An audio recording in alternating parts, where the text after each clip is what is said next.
So first up, what are the benefits of strength training for runners? Well, actually, strength training is essential for everyone, not just runners. We lose about 1% of our muscle mass per year beyond the age of 30, which means by the time you're ready to retire, you could have lost 30 to 40% of your muscle mass. So I was giving a talk at a running club a couple of weeks ago, and I asked the group to raise their hand if they were currently doing any strength training. And a few hands went up. And then I asked them to raise their hand if they knew that strength training was a good thing for runners to be doing, and all the hands went up. Now, this is real progress. Only a few years ago, many runners believed that not only was strength training not going to help them with their performance, but that it actually would make their performance worse. Nowadays, most runners understand that strength training is actually likely to improve their performance and help them avoid injuries. However, when I asked the group to raise their hands if they were actually doing any strength training, only a few hands went up. This, for me, is pretty typical of the running community at large right now, in that we know that strength training is good for us, we know that we should be doing it, but most aren't. So today, I hope to do my little part to help turn that tide.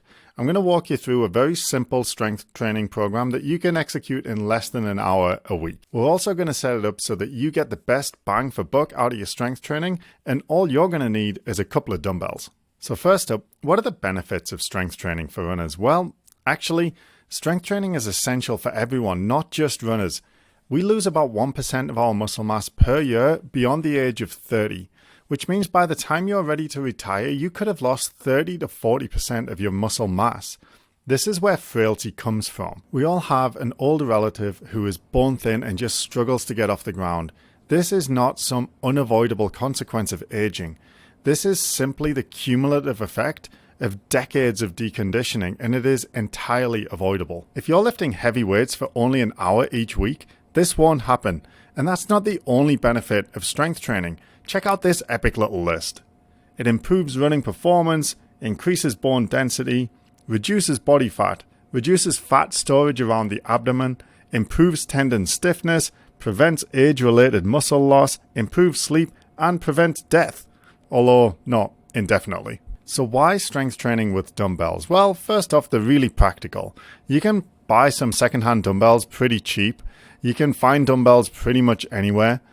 And they hold the value reasonably well. So if you decide at some point that you're going to upgrade to a new set, or you're going to upgrade to a home gym, or you're going to go and join a gym, you can just sell the dumbbells on. The main problem with runners using dumbbells for their strength training is that the dumbbells just simply aren't heavy enough. And many runners who are actually doing some strength training really won't see any benefits from it because of this. We want to make sure that you're actually getting stronger. And that brings me to my next point. Lift heavy shit.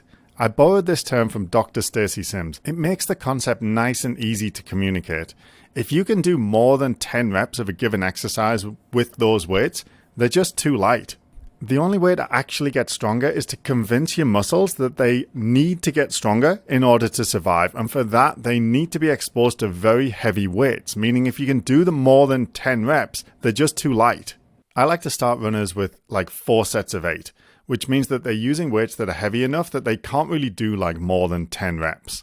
There's nothing magic about these numbers, but it keeps the rep range low enough that you can really make an effort to push the weight. So if you're going to buy some dumbbells to do your own strength training, I would suggest getting a day pass at your local gym for 1 or 2 days first. This will allow you to do the exercises in this workout I'll describe later and try it out with different size dumbbells. Once you find a size of dumbbells that you're struggling to do more than 8 reps, you're in the right kind of ballpark, and that's the kind of weight that you want to buy. For the exercises I'm going to describe, 100 pounds is about right for me. I struggle to do more than 8 reps when I'm holding 2 50-pound dumbbells. Now for you, you might find that 20 or 30-pound dumbbells is enough, but you need to test it out on you because you might need 60 or 70-pound dumbbells. The key here is to go to the gym just for a day pass first, try the exercises with some different dumbbells and work out what is heavy enough where you can't do more than 8 reps easily. So once you've got your weights, how often should you do your strength sessions? Well, what I get people to do is in the summer, try and just hit 1 or 2 strength sessions a week. All you're trying to do is maintain your strength that you built up in the winter.